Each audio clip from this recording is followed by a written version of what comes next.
I've never seen my mom and dad. I've not seen my mom and dad. She's so my father passed away when I was around maybe 5 months, 6 months. And a year or two later, my mother passed away. Both of them were kind of killed. SubhanAllah. So my aunt... In Somalia? Yeah. So my aunt, my dad's sister, was the one who kind of looked after me, raised me as her child. Because Allah didn't bless her with children. Because now when I think about it, I think to myself, okay, maybe that didn't happen. Maybe Allah has no reason for her to have children because I was supposed to be the child that she raises. Alhamdulillah, she's a amazing woman. Like it's like, parenting is something which is incredible. Like I was in high school and wallahi I would, when you're in high school, everybody's talking about boyfriend, girlfriend, etc., right? She's trained me to say everything there is without being scared. So there's a girl I would see in school and I'm like, I like this girl. Okay, I need to consult my aunt. I would go home and I'm like, Auntie, yeah, there's this girl, I like her. And then she would ask me a few questions. She's very intelligent. She'll ask me a few questions. Now you can do better. So she's not telling me you're not allowed. You can do better. You can do better. She's not worthy of you. I'm like, okay. I'd go back to school and my aunt said, you're not good enough.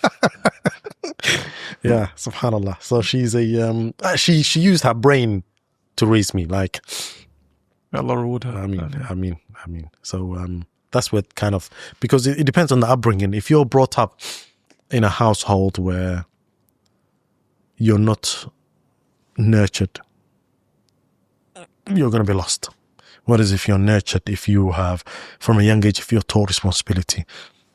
When I was a kid, I remember so my uncle, he used to be in finance. But we had a shop, right? Now that shop, I'm maybe 6 years old, maybe 7 years old. My aunt would tell me, at the end of the day, Hassan, come. You are going to calculate how much we made today. And then I'm there with my little pen and paper because I'm learning additions in school. Yeah. And she's telling me, okay, you're going to add up how much money we made today. Yeah. And I'm like, okay, count the money. I'm like, okay, we sold this many tins of sugar, this is how much money we made. Okay. Now, when it came to learning subtractions, etc., she'd use a real life example. She would say, okay, Hassan, we're spending this much money on the shop. This is how much we made. This is how much we're spending. Calculate it. So I would add up all the revenue and then I would subtract the cost. I'm like, this is left. She's like, ha. This is our ma'ash. Ma'ash in Somali means like profit. She's like, this money, we can do what we like with it. And I'm like, okay, because you've done this, here's, something for you. Buy something. So it was a practical parenting, it wasn't, don't do this, don't do that. Like there's, for example, one of the things that you see, or my team would tell you, or my family would tell you, I'm not a person who shouts or screams. I hate it. Like when I see somebody screaming or shouting, it makes me angry because I've never been shouted at in my life. Like parents have never said, you've done wrong. It was always okay. Let's mold him. So I would do something crazy. For example? Okay. Okay. So one time I was in school, I was in high school. And then I get hyperactive with drinking Coca-Cola. Okay. So lunchtime I had Coke for break, for lunch. And then we went back into class after lunch and we had ICT. And then the teacher said something that really annoyed me.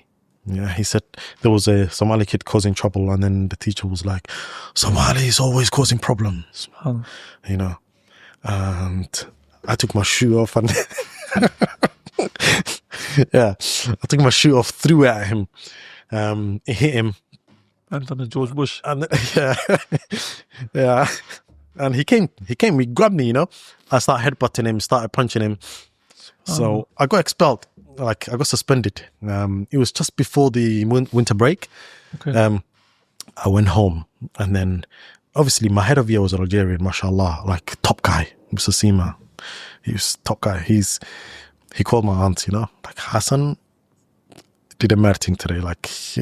So she was like, okay. I went home, and then she was like, yo, Meli, what happened? I don't know how to answer, because I don't want to lie to her. Yeah. And I was like, I don't want to talk.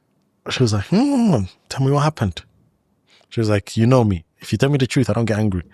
If you don't, I'll be upset. And then I was like, so I got really angry. I lost control. And I may have hit the teacher. She goes, you may have. And I was like, okay, I hit the teacher. What did you do? Well, I threw my shoe at him. I headbutted him. I punched him. Okay. Is that what we do? The minute she said that, wallahi, I started crying. I was like, I let her down, like it's the minute she said that, it hit me, like she could have, like there's nothing else she could have done to say that. Is that what we do? As she walked out. And I was like, okay, it's not like I've done something big. Like I got kicked out of school. And her method of correcting me is not, Hassan, you've done this, whack me. It's not to call me silly. She never used a negative language, ever. Like there's a lot, especially like for example, in the Somali community, they believe in the opposite thing. So they want you to be good. They say, you can't do that. Huh? Reverse psychology. Reverse psychology, and that affects people a lot. But she protected me from that, she would just be like, is that what we do? I expected better. And she walk away. And it works, because I do the same thing now with my son. Like my son going to travel school middle of last year. And I was just like, Abdullah, what happened? What did you do? And he was like, well, this and this and this happened. So I did 1, 2, 3. And then I was like, okay, is that what we do? He was like, no, Dad, it's not. But I got angry, and when I get angry, I lose my temper, and it's done. I'm like, okay, if I ever hear that again, what do you think is going to happen? He was like, Wallah, I promise you it's not going to happen again. And that's it. It's because the way you raise a child, the way you're raised makes a huge difference. If you are raised in the right environment, you become this driven person. Going back to the question, like you've become, because your head is clear. You don't have a lot of baggage to deal with. You're just focused. I'm not saying you'd be perfect. I was not perfect. I was far from perfect, but it gave me the tools I need to go out into the world and, alhamdulillah, lead a decent life.